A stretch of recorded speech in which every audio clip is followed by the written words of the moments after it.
मिनश्शैतानिर्रजीम बिस्मिल्लाहिर्रहमानिर्रहीम उतलु मा ऊहिय इलैका मिनल किताबि व अक़िमिस्सलाह इन्नस्सलाता तन्हा। इन्नस्सलाता देखिए लाम के ऊपर खड़ी ज़बर है और आगे जो वाव है वाव के ऊपर कोई ज़ेर ज़बर पेश जज़्म कुछ भी नहीं है, लाम के ऊपर है। चूँकि वाव के ऊपर कुछ नहीं है इसलिए वाव को नहीं पढ़ेंगे, ऐसे समझेंगे कि वाव है ही नहीं। तो लाम के ऊपर खड़ी ज़बर और खड़ी ज़बर एक अलिफ के बराबर पढ़ी जाती है, तो यूँ पढ़ेंगे इन्नस्सलाता तन्हा। यहाँ भी हा के ऊपर खड़ी ज़बर है, हा के आगे जो छोटी ये लिखी हुई है, इस ये के ऊपर कुछ भी नहीं है, लिहाजा इस या को नहीं पढ़ेंगे हम। तन्हा अनिल फहशाई, ये वही आ गया मद्द मुत्तसिल के अलिफ से पहले ज़बर है और अलिफ के बाद हमज़ा है, तो और ये नुक्कड़ वाली मद है, तो इसको खींच कर पढ़ेंगे। अनिल फहशाई वल मुनकर वलदिक्रुल्लाहि अकबर वल्लाहु यअलमु मा तस्नऊन। 21वां पारा। अल्लाह ताला फरमाता है कि ए पैगंबर उतलु मा ऊहिय इलैका मिनल किताब, जो किताब तुम्हारे पास वही के ज़रिए भेजी गई है उसकी तिलावत करो। व अक़िमिस्सलाह, और नमाज को कायम करो। कुरान की तिलावत का हुक्म है और नमाज पढ़ने का हुक्म है। रोज़ाना मैंने पहले अर्ज़ किया था कि मैं भी और आप भी हम रोज़ाना कुरान पाक की तिलावत करें। रोज़ाना ये तो हो सकता हो कि किसी दिन हम खाना न खाएं और बग़ैर खाने के सो जाएं, ऐसा दिन गुज़र जाए, लेकिन ये ना हो सके कि हम बग़ैर कुरान के सो जाएं, पूरा दिन गुज़र जाए और हमने कुरान नहीं पढ़ा। खाना नहीं खाया उसका नुकसान ये है कि जिस्म कमज़ोर हो जाएगा।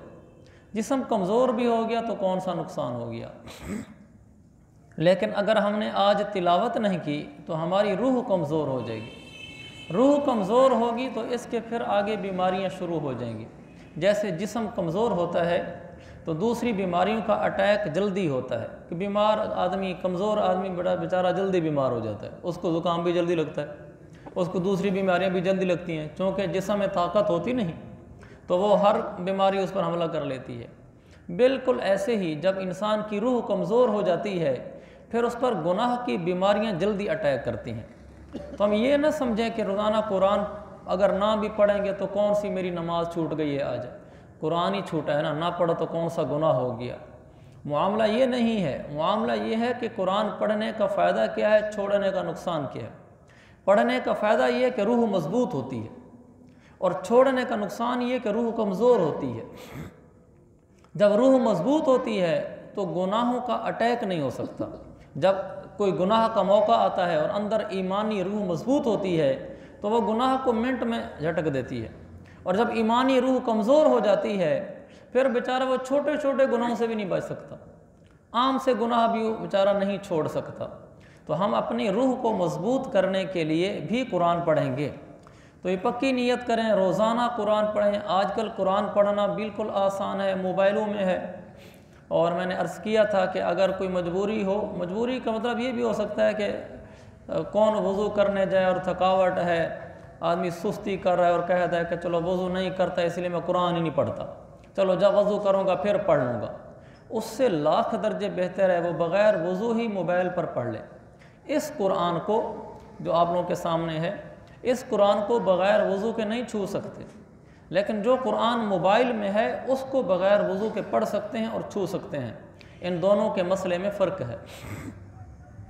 तो अगर हम सारा दिन गुजरेगा नहीं पढ़ सके, रात को सोते हुए मोबाइल में कुरान खोल लें और कुछ नहीं, 1-2 रकू पढ़ लें, यानी कुरान पढ़े बग़ैर दिन नहीं ख़त्म होना चाहिए। इस तरह हम कर लें। वैसे तो रोज़ाना 1 सिपारा तिलावत हो, 1 सिपारा नहीं हो सकता, आधा सिपारा नहीं हो सकता तो आखिरी कमज़ोर तरीन दर्जे की बात है 1 पाऊ ही हो जाया करे, इससे कम तो नहीं होना चाहिए। बिल्कुल आखिरी दर्जा है कि सारा दिन सफ़र में रहे कि थक के आ रहे, शाम को सोने का टाइम हो गया, चलो मोबाइल में खोल कर 1 रकू पढ़ लें, 1 सफ़ा पढ़ लें, कि कुछ ना कुछ ग़िज़ा लेकर हम सोएं। तो मेरी ये सारी तरगीब का हासिल ये है कि मैं और आप रोज़ाना तिलावत करने वाले हों। मुदस्सिर भाई वो कार्ड कल इंशाअल्लाह वो हमारे लिए मुहर्रिक हैं। तो रोज़ाना भाई हम तिलावत करें और बच्चों को भी कुरान पढ़ना सिखाएं कि हमारे घरों में माहौल हो कि हर आदमी कुरान पढ़ा हुआ हो और कुरान पढ़ रहा हो। लेकिन अब तो मेरे अजीज़ों वो ज़माना ही नहीं रहा कि जब सबके रुख कुरान की तरफ हों। अब तो सबके रुख मोबाइलों की तरफ हैं। छोटा बच्चा है वो मोबाइल में लगा हुआ है, औरत है मोबाइल में लगी हुई है, मर्द है मोबाइल में लगा हुआ है, नौजवान है तो मोबाइल में है, बड़ी उम्र का है मोबाइल में है, छोटा बच्चा है जिसको बोलना भी नहीं आता वो भी मोबाइल में लगा हुआ है, हर एक मोबाइल में लगा हुआ है। तो जितना अल्लाह के नबी सल्लल्लाहु अलैहि वसल्लम के ज़माने से दूरी होती जा रही है उतनी हम तरक्की नहीं कर रहे, उतना हम तनज़्ज़ुल की तरफ जा रहे हैं। अब इन मोबाइलों ने हमसे कुरान छीन लिए है, इसलिए कि हमारे पास टाइम ही नहीं है कुरान का। आप देख रहे हैं जिस आदमी के पास टच मोबाइल नहीं है वो उसका वक्त बहुत बचता है, और जिनके पास टच मोबाइल है उनके पास टाइम नहीं बचता। तो हम अपने आप को मोबाइल से निकाल कर कुरान की तरफ वापस ले आएँ। तो घरों में सब कुरान पढ़ रहे हों, ऐसी फ़िज़ा बनी हुई हो। और जो बच्चे कुरान मस्जिद में पढ़ने जाते हैं जब उनका सिपारा ख़त्म हो उनको इनाम दें, दूसरा सिपारा ख़त्म हो फिर इनाम दें। शुरू से बच्चा जाना शुरू हुआ पहले दिन तो उसकी एक सूरत हो जाए उस पर उसको इनाम दें। बच्चा हिफ्ज़ कर रहा है उस पर उसको इनाम दें। अपनी माली हैसियत के बकदर, जिसको अल्लाह ने ज़्यादा दिया है वो ज़्यादा दे, जिसको थोड़ा दिया है वो थोड़ा दे, जिसको बिल्कुल थोड़ा दिया है वो बिल्कुल थोड़ा दे। वो बच्चे को 10 रुपये दे दिया करे कि बेटा आपका देखो आज आपने एक सूरत पढ़ ली है, सूरतुन नास आपने पढ़ ली, शाबाश, ये 10 रुपये ले लो। वो गरीब का बच्चा 10 रुपये फिर भी खुश हो जाएगा कि उसको 10 रुपये मिल गए। तो हम बच्चों को ये बताएं कि ये कुरान का पढ़ना, नमाज का पढ़ना ये बड़ी चीज़ है। पहले दिन बच्चा वज़ू सीखे, पहले दिन बच्चा नमाज़ पढ़े तो उसको इनाम दें। 7 साल का हो गया, आपने उसको कहा बेटा नमाज़ पढ़ लो, बेटी नमाज़ पढ़ लो, उसने मुसल्ला बिछाया, नमाज़ पढ़ ली, उल्टी सीधी जैसी भी, सबके सामने उसको बुलाएं, माशाअल्लाह आज बहुत बड़ा काम किया है, मेरी तरफ से इनाम। तो उसको गैर मामूली इनाम दें। आप गरीब हैं, बच्चे को 10 रुपये देते हैं, कोई नहीं, उस दिन आप 100 रुपया दे दें। और आप पहले बच्चे को 100 रुपया देते हैं, उस दिन आप 300-400 रुपया दे दें। यानी बच्चा भी समझे कि आज कोई बड़ा इनाम मुझे मिला है, और घर वाले भी समझें कि ये कोई बड़ा काम हुआ है कि उसने नमाज़ पढ़ ली है, वो कुरान पढ़ने चला गया है। इस तरह की चीज़ों की हौसला अफजाई होगी तो माहौल बनेगा। हमारा क्या हाल होता है, बच्चा स्कूल जा रहा है, हमें पूरी मालूमात है कि ये बच्चा हमारा बेटा कौन सी क्लास में है, इसके नंबर कितने आए हैं, रिज़ल्ट कार्ड मंगवाते हैं, एक एक मजमून के नंबर चेक कर रहे होते हैं छोटे बच्चे के। इसकी क्लास में पोजीशन कौन सी आई है, कौन से पेपर में ये कमज़ोर है, ये सारा हमें पता होता है। और बच्चा हमारा कुरान पढ़ने जा रहा है नाजरा मस्जिद में, ना माँ को पता है ना बाप को पता है कि बच्चा कहाँ तक पहुँचा हुआ है, बस वो रोज़ाना चला जाता है, पढ़ के आ जाता है, यानी जैसे वो एक फजूल सा काम हो।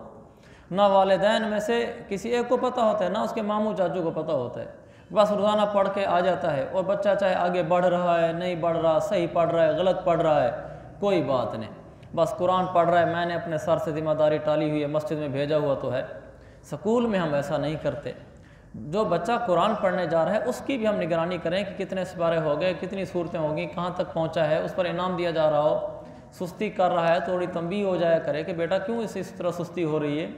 हम मेरे अजीज़ों घरों में दीन का माहौल बनाए। बाकी स्कूल का पूछ लेना ये भी ठीक है कि बेटा कौन सी क्लास में है, कौन सा सब्जेक्ट कमज़ोर जा रहा है, कितने फ़ीसद नंबर हैं, ये सारी मालूमात हों, कोई हर्ज नहीं है, बिल्कुल जायज़ है और बिल्कुल ठीक है, बल्कि होना चाहिए। लेकिन जिस तरह इधर होना चाहिए ऐसे उधर भी होना चाहिए। ये पहला था तिलावत करना।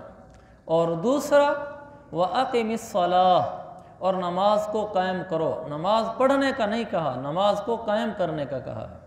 जहाँ भी आप कुरान में देखेंगे नमाज वो कायम करते हैं। अल्लज़ीना युक़ीमूनस्सलाह व युक़ीमूनस्सलाह, मुक़ीमिस्सलाह, अक़ीमुस्सलाह, हर जगह नमाज कायम करने का ज़िक्र है।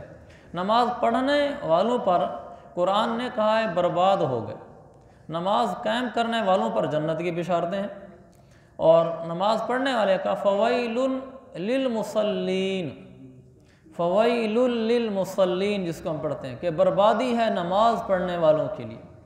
कौन सी नमाज? आगे बताया अल्लज़ीना हुम अन सलातिहिम साहून, जो अपनी नमाज़ों में गफलत बरतते हैं, रियाकारियाँ करते हैं, तो ऐसे नमाजियों के लिए बर्बादी है, लेकिन नमाज कायम करने वाले के लिए बर्बादी नहीं है। नमाज कायम करना क्या है?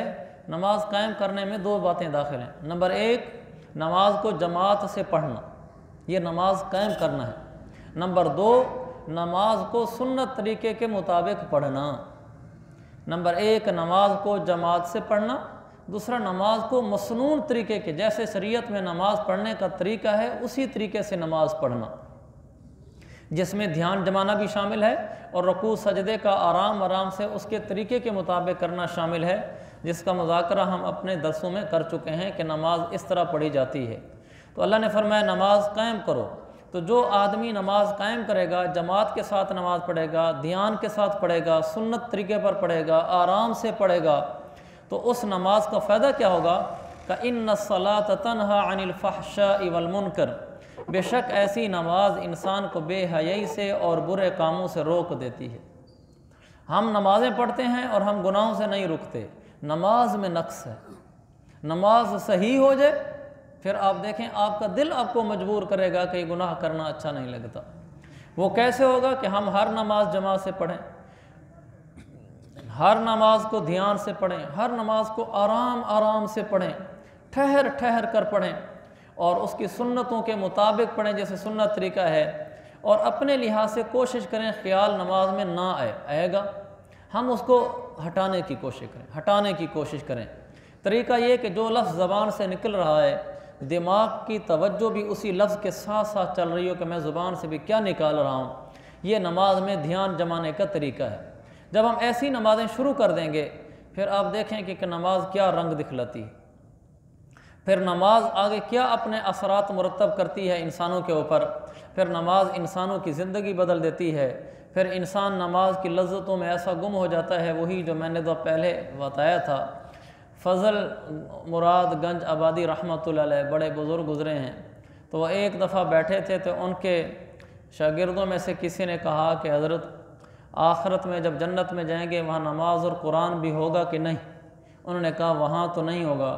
तो पूछने वाले ने, एक आदमी ने ठंडी सांस लेकर कहा कि फिर वहाँ गुजारा कैसे होगा? ठीक है, जन्नत के हालात और हैं, वहाँ इंसान बहुत खुशहाल होगा, लेकिन उस दिल की अब हालत तो देखें जिसने ये समझा कि नमाज नहीं होगी तो गुजारा कैसे होगा। इसलिए कि उसको नमाज की लज्जत महसूस हो चुकी है। ऐसा आदमी कैसे नमाज को छोड़ सकता है, और कैसे ऐसे आदमी को ऐसे नमाज पढ़ने वाले आदमी को कैसे बुराई अपनी तरफ दावत दे सकती है। तो आज से आइंदा मैं भी कोशिश करूं, आप हजरात भी कोशिश करें, एक तो जमात के साथ नमाज पढ़ें, सुस्ती ना करें। गाहक आया खड़ा है, नींद आई हुई है, खेत में पानी दे लूँ, दफ्तर में बैठा हूँ, खैर है, सुस्ती ना हमारे ऊपर है। और दूसरा, नमाज बाजमात तभी हो सकती है जब हम ये हिसाब किताब ना रखें कि बस मैंने ऐन मौके पर पहुँचना है। जब ये हिसाब किताब रखेंगे फिर नहीं हो सकती। नीयत ये हो कि मैं 5-7 मिनट पहले पहुँचूँ और जाकर 2 नफिल पढ़ लूँ, और आदमी पहुँच जाता हो, नफिल पढ़ लेता हो, कभी नफिल रह जाएंगे तो फिर यह होगा कि 2-3 मिनट पहले पहुँच जाएगा, नमाज से पहुँच जाएगा। बहुत कभी शादो नादिर हो इंसान है लेट हो जाए, वरना उसकी रूटीन में ये बात नहीं आ सकती कि हर रोज़ इसकी रकात छुट्टी खड़ी हो। ये तब होता है जब हम ये समझते हैं कि अभी तो नमाज में 5 मिनट पढ़े हैं, अभी तो 4 मिनट पढ़े हैं, अभी 3 मिनट पढ़े हैं, बस चला जाता हूँ। हम नमाज को तवज्जो नहीं देते तो नमाज़ें छूटना शुरू हो जाती हैं। तो बाजमात नमाज का एहतमाम हो और नमाज को आराम आराम से सुन्नत तरीके से पढ़ने का एहतमाम हो, ऐसी नमाज बेहयाई से भी रोकेगी और बुरी बातों से भी रोकेगी। आगे फरमाया वाला ज़िक्रुल्लाहि अकबर, अल्लाह का ज़िक्र बड़ी चीज़ है। वाह, अल्लाह का ज़िक्र बड़ी चीज़ है। ये हमें ये भी समझ आ जाए कि अल्लाह का ज़िक्र बड़ी चीज़ है। अच्छा, हम आपस में बैठे हैं, अपने दिलों में देखें, हमारा दिल क्या कहता है कि बड़ी चीज़ क्या है? पैसा। हम कहते हैं पैसा बड़ी चीज़ है, और मजाक में कहते भी हैं, हम कहते हैं बाबा कैद आज़म का कमाल है, कैद आज़म का। तो बाबा जेब गरम है, तेरी तो बाबा बातें और हैं। तो ये हमारा उर्फ है कि हम कहते हैं पैसा बड़ी चीज़ है, फिर हम कहते हैं पैसा बोल रहा है उसका पैसा। तो हमारे यहाँ भी ये तसव्वुर है कि पैसा बड़ी चीज़ है। कुरान क्या कह रहा है? वाला ज़िक्रुल्लाहि अकबर, अल्लाह का ज़िक्र बड़ी चीज़ है। और जिस चीज़ को अल्लाह ने कहा है बड़ी चीज़ है, उसके लिए हमारे पास 10 मिनट भी नहीं। हम देखें अपने अंदर झांक के देखें, हम में से कौन सा आदमी ऐसा है, माशाल्लाह कोई होंगे भी सही, जो रोज़ाना, मैं 10 मिनट की चलो बात कर लेता हूँ, जो रोज़ाना 10 मिनट बैठ कर तस्बीह करता हो, जिक्र करता हो। और हमें से कौन सा आदमी ऐसा है जो 10 घंटे माल न कमाता हो? सारे बैठे हुए हैं, हम सब माल कमाने में लगे हुए हैं। और मैं हर दफ़ा कहता हूँ माल कमाना मना नहीं है, हमें हुक्म है कमाने का। घर बैठ जाना और माल ना कमाना ये तो शरीयत की तालीम के ख़िलाफ़ है।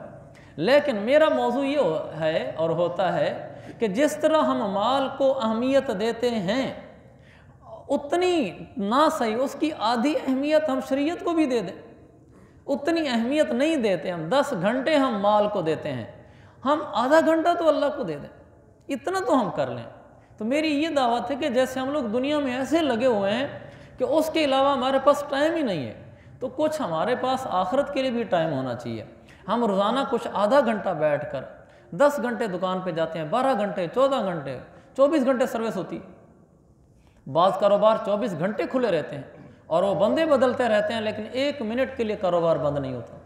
और जो बंद करते हैं बहुत सारे लिख देते हैं कि 24 घंटे सर्विस दस्तियाब है, यानी आप रात को 12 बजे भी फ़ोन करें तो हम उठ कर आएंगे। बुरी बात नहीं है, मैं इसको गलत नहीं कहता, कोई कमा रहे बिस्मिल्लाह कमाए। लेकिन सोचने की बात यह कि जो आदमी इतना फ़िक्रमंद है कि मैं 24 घंटे माल कमाने के लिए दस्तियाब हूँ, मुझे रात को भी फ़ोन कर दे तो मैं आ जाऊँगा, चीज़ दे दूँगा, उस आदमी को ये फ़िक्र है कि मैंने 24 घंटे दुनिया को दिए हैं तो अल्लाह को कितना दिया है, आखिरत को मैंने कितना टाइम दिया है। तो मेरे अज़ीज़ भाइयों बुज़ुर्गों, रोज़ाना हमारा कम अज़ कम 1 घंटा तो अल्लाह के लिए होना चाहिए। 1 घंटे की मैं दरख्वास्त कर रहा हूँ, 1 घंटा सिर्फ। और वो तहज्जुद में हो तो सबसे अच्छा है। तहज्जुद में ना हो सके तो दिन में किसी वक्त हो जाए, रात में किसी वक्त हो जाए, लेकिन 1 घंटे में दुनिया व मा फ़ीहा से मुगाफिल हो। हमारा मोबाइल बिल्कुल बंद, कमरा बिल्कुल बंद, और हम सारी दुनिया से गाफिल हम हैं और अल्लाह है बस। उसमें हम नफिल पढ़ें, उसमें हम तिलावत करें, उसमें हम तस्बीह करें, उसमें हम दुआएं मांगें, उससे यही मांग लें कि या अल्लाह मेरा मांगने को दिल नहीं करता, मांगने की तौफीक दे। या अल्लाह मेरा इबादत में दिल नहीं लगता, इबादत में दिल लगा दे। घंटा नहीं दे सकते 10 मिनट कर लें, 10 मिनट नहीं कर सकते 5 मिनट कर लें, कि 5 मिनट हम रोज़ाना बैठ जाए करें। भला मस्जिद के कोने में बैठ जाएँ, घर के कमरे में बैठ जाएँ, अल्लाह से यही कह दिया करें कि या अल्लाह तेरे ऐसे नेक बंदे हैं जो रोज़ाना 1 घंटा क्या ज़्यादा घंटे तुझे देते हैं, मेरा ईमान बड़ा कमज़ोर है, मैं तुझसे भीख मांगने आया हूँ, मुझे भी 1 घंटे की तौफीक दे दे अल्लाह। सिर्फ 5 मिनट अल्लाह से मांगे और उठ के आ जाए, बस 2 मिनट मांग ले, रोज़ाना मांगे कि अल्लाह मुझे तौफीक दे, मुझे तौफीक दे, मुझे अपने सामने बैठने की तौफीक दे। मैं यकीन से कहता हूँ आप आज़मा कर देख लें, चैलेंज तो नहीं करना चाहिए, लेकिन अल्लाह की रहमत को मैं सामने रख कर कहता हूँ, कोई आदमी भी रोज़ाना ये दुआ मांगना शुरू कर दे कि या अल्लाह मुझे तौफीक दे अपने सामने बैठने की जिसमें मैं नफिल तिलावत दुआ करूँ, उसको 40 दिन नहीं गुजरने पाएंगे, अल्लाह पहले तौफीक दे देगा। आप इसको, मैं और आप इसको आजमा के देख लें कि हम अल्लाह से मांगें तो सही, वो तो देने के लिए तैयार है, कोई मांगने वाला तो हो। हम तो माइल बकरम हैं, कोई साइल ही नहीं, राह दिखलाएं किसे, कोई राह रवे मंजिल ही नहीं, कोई हमारी तरफ चले तो सही हम उसको दें। एक आदमी चलना ही नहीं चाहता तो हम उसको कैसे दें? अनुलज़िमुकुमूहा व अंतुम लहा कारिहून। अल्लाह फरमाता है तुम चाहोगे भी नहीं और मैं दीन चिमटा दूँ। कहा ये ऐसा नहीं करता मैं, दीन मेरा कीमती है। हाँ पैसा मैं ऐसे कर देता हूँ कि तुम पैसा ना भी चाहो मैं चिमटा देता हूँ। माँ की गोद में लोग मुंह में सोने का चमचा लिए पैदा होते, तो ये तो अल्लाह का निज़ाम है, लेकिन दीन तो करने से ही आता है। तो मेरे अज़ीज़ भाइयों, हम सारे इन चीज़ों को तवज्जो दें। ये मैंने इतनी लंबी बात कर दी इसके ऊपर, वाला ज़िक्रुल्लाहि अकबर, अल्लाह का ज़िक्र बड़ी शय है।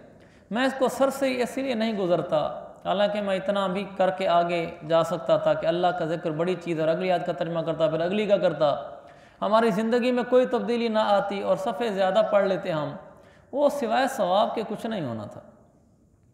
हमने इस कुरान से अपनी ज़िंदगियों को बदलना है, मैंने भी बदलना है, आपने भी बदलना है। अगर इन बातों के बाद मैं रोज़ाना 1 घंटा देने वाला हूँ फिर तो मेरी बातों का फ़ायदा है। मैं अल्लाह के ज़िक्र को अहमियत देने वाला हूँ फिर तो फ़ायदा है भाई।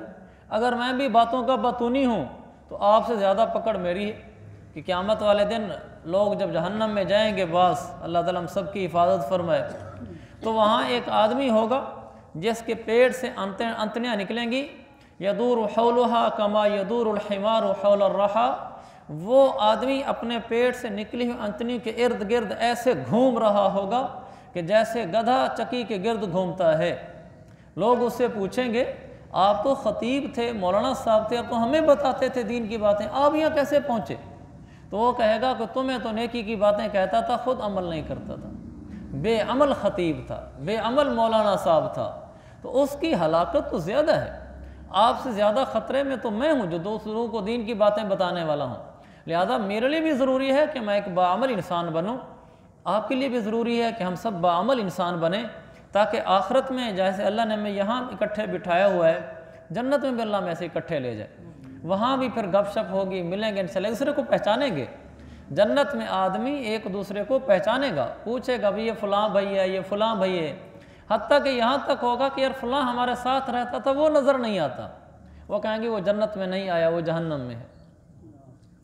तो इसलिए मेरे अजीज़ भाइयों, हम यहाँ भी इकट्ठे रहते हैं, अल्लाह ताला में नेकियों की तौफीक दे। वहाँ भी ये बिल्कुल ऐसे महसूस होता है, आदमी जब हरम चला जाए ना, तो फ़्लाइटें एक एक करके आ रही होती हैं, एक पहुँच गया, दूसरा पहुँच गया, तीसरा पहुँच गया, तो आदमी कहता है कि तू अच्छा वहाँ से यहाँ आ गया। तो मैं समझता हूँ आखिरत में भी ऐसे ही होगा कि भाई एक आ गया, फिर दूसरा आ गया, ऐसी जन्नत में इकट्ठे होते रहेंगे।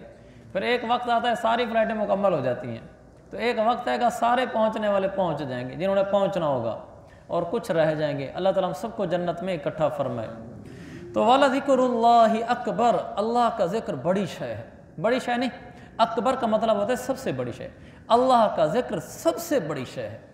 तो आज से आइंदा ज़िक्र करेंगे ना भाई, तो कम अज़ कम इतना कर लें, एक तस्बीह दुरूद शरीफ की, और एक तस्बीह इस्तिग़फ़ार की, एक तस्बीह तीसरे कलमे की। ये हम 300 हो गए, ये 300 दफ़ा हम पढ़ लिया करें। दुरूद शरीफ कोई भी पढ़ लें, नमाज वाला पढ़ें दरूद इब्राहिमी तो सबसे ज़्यादा सवाब है, वरना ये भी दरूद है सल्लल्लाहु अलैहि वसल्लम। और ऐसे दरूद शरीफ लंबा पढ़ लें, अस्तग़फिरुल्लाहल्लज़ी ला इलाहा इल्ला हुवल हय्युल क़य्यूम व अतूबु इलैहि, बेहतर है, ज़्यादा सवाब है। वरना इतना भी पढ़ लें रब्बिग़फ़िर ली, या अल्लाहुम्मा ग़फ़िर ली, या अस्तग़फिरुल्लाह, सिर्फ अस्तग़फिरुल्लाह, ये भी इस्तिग़फ़ार है।